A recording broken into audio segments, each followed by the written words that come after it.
শুভেন্দু অধিকারীর সরকার পাশ করাতে চলেছে গুন্ডা দমন বিল। তৃণমূল জামানায় তোলাবাজি, সিন্ডিকেট রাজ, গুন্ডামি চরম পর্যায়ে পৌঁছে গিয়েছিল।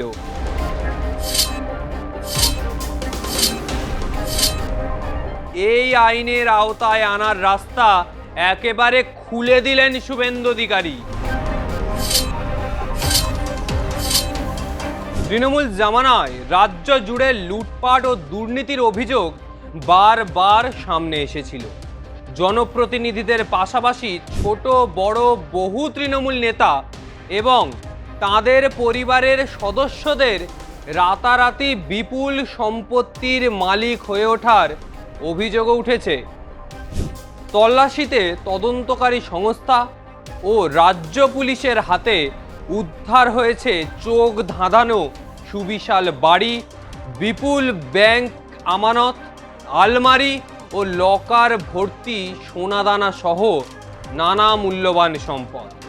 এই আবহেই সোমবার বিধানসভায় পেশ হতে চলেছে Paschimbanga public safety and control of anti social activities bill 2026, বা এত বড় নাম না বলে যদি সংক্ষেপে বলি গুন্ডা দমন বিল।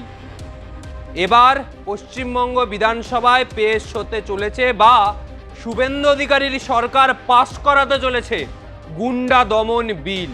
অপরাধ ও অসামাজিক কার্যকলাপের মাধ্যমে অর্জিত অবৈধ সম্পত্তি বাজেয়াপ্ত করার ব্যবস্থাও কার্যকর করা সরকারের অন্যতম লক্ষ্য। তবে এই আইন কবে থেকে কার্যকর হবে এবং এর প্রয়োগের সময়সীমা কি হবে সেদিকেও নজর রাখছে আইনজ্ঞরা। মুখ্যমন্ত্রী হওয়ার পর থেকেই কিভাবে তৃণমূল নেতারা বেআইনিভাবে বিপুল সম্পত্তির মালিক হয়েছেন তা নিয়ে বারবার প্রকাশ্যে তোপ দেগেছেন মুখ্যমন্ত্রী শুভেন্দু অধিকারী। কাউকে ছাড়া হবে না বলেও কড়া বার্তা দিয়েছেন তিনি। শুধু কথা নয়, তা বাস্তবায়িত করতে কড়া আইন আনছেন মুখ্যমন্ত্রী শুভেন্দু অধিকারী। সোমবার বিধানসভায় এই বিল পাশ করিয়ে লুটের সম্পত্তি উদ্ধার করাও সরকারের লক্ষ্য বলে জানা গিয়েছে। বিলের খসড়ায় বলা হয়েছে, কমিশন চাইলে ক্ষয়ক্ষতির প্রকৃত পরিমাণের চেয়েও দ্বিগুণ দৃষ্টান্তমূলক ক্ষতিপূরণ বা জরিমানা চাপাতে পারে। এখানেই শেষ নয়, বর্তমানে যে আইন রয়েছে তা অন্তত এই বাংলায় আইনের শাসন কায়েম করে রাখার পক্ষে যথেষ্ট নয়। বিলে পুলিশ বা তদন্তকারী সংস্থাকে বিপুল ক্ষমতা দেওয়া হয়েছে, কারণ তৃণমূল জামানায় তোলাবাজি, সিন্ডিকেট রাজ, গুন্ডামি চরম পর্যায়ে পৌঁছে গিয়েছিল। তা ঠান্ডা করতে বাড়তি দাওয়াই তো প্রয়োজন এবার দাদা। আর সেই জন্যই প্রস্তাবিত নতুন বিল সেই তৃণমূল নেতাদের তোলাবাজির দাওয়াই।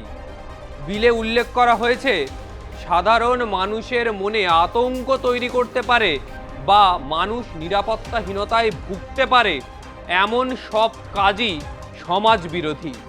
এর মধ্যেই রাখা হয়েছে শৃঙ্খলা নষ্ট করা, মানুষের জীবন বা সম্পত্তির ক্ষতির আশঙ্কা তৈরি করা, আইনসম্মত ব্যবসা বাণিজ্য বা পেশায় বাধা দেওয়া, বেআইনিভাবে কারো স্থাবর বা অস্থাবর সম্পত্তি দখল করা, সরকারি বা বেসরকারি সম্পত্তি ক্ষতি করা, খনি, বালি, পাথর বা প্রাকৃতিক সম্পদ বেআইনিভাবে উত্তোলন করা, বন্য প্রাণী বা বনজ সম্পদের ক্ষতি করা। অর্থাৎ শুধু রাজনৈতিক হিংসা নয়, তোলাবাজি, জমি দখল, সিন্ডিকেট, বেআইনি খনি বা বালি কারবার, সম্পত্তি ভাঙচুর, ব্যবসায় বাধা, সব কিছুকেই এই আইনের আওতায় আনার রাস্তা একেবারে খুলে দিলেন শুভেন্দু অধিকারী। গুন্ডা শব্দটিরও আলাদা সংজ্ঞা দেওয়া হয়েছে, যেখানে খসড়ায় লেখা হয়েছে কোনো ব্যক্তি নিজে বা কোনো দল, গ্যাং বা সিন্ডিকেটের সদস্য বা নেতা হিসাবে অভ্যাসগতভাবে সমাজ বিরোধী কাজ করলে তাকে গুন্ডা হিসাবে চিহ্নিত করা হবে।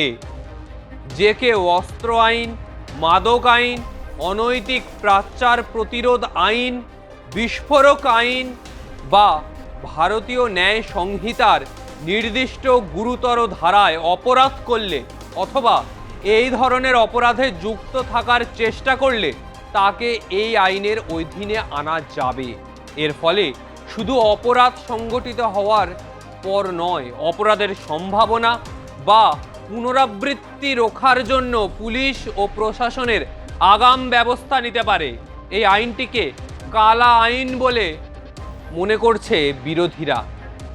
বিরোধীদের সরকার বিরোধী আন্দোলনকে দমন করতেই এই আইন বলে মনে করা হচ্ছে।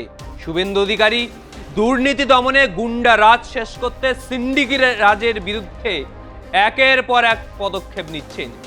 যারা খেটে খান তাদের ওপর তোলাবাজি, হপ্তা তোলা, যারা সরকারি খাতায় যাদের নাম রেজিস্টার করা আছে, সরকারি আইন কানুন মেনে সমস্ত কাগজপত্র ঠিক রেখে যারা ব্যবসা বাণিজ্য করছেন, খেটে খাচ্ছেন, তাদের ওপর তোলাবাজি চাপিয়ে দেবে এবং যারাই তোলাবাজি চাপাচ্ছে তাদের আর রেয়াত নয়। তৃণমূল জামানা যে শেষ রাজ্যে সেটা স্পষ্ট হয়ে যাচ্ছে। শুভেন্দু অধিকারীর নেতৃত্বে বাংলা এক অন্য বাংলায় পরিণত হচ্ছে, যেখানে তোলাবাজির বাংলা নয়, যেটা লুটপাটের বাংলা নয়, যেটা ইউপি বিহারের বাংলা নয়, এটা অন্য বাংলা তৈরি করছেন তিনি।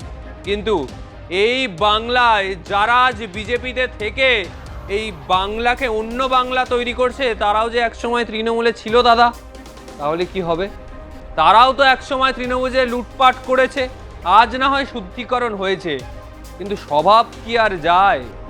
এবার দেখার ভারতীয় জনতা পার্টির সরকার মাননীয় মুখ্যমন্ত্রী শুভেন্দু অধিকারীর নেতৃত্বে কতটা সফল হয়, এখন সেটাই দেখার। তবে আজকের মতো বিদায় নিচ্ছি। ভিডিওটা ভালো লাগলে অবশ্যই লাইক কমেন্ট করুন। গুন্ডা দমন আইন কেমন লাগলো অবশ্যই জানাবেন। দেখা হবে আগামী ভিডিওতে। আজকের মতো বিদায় নিই, নমস্কার।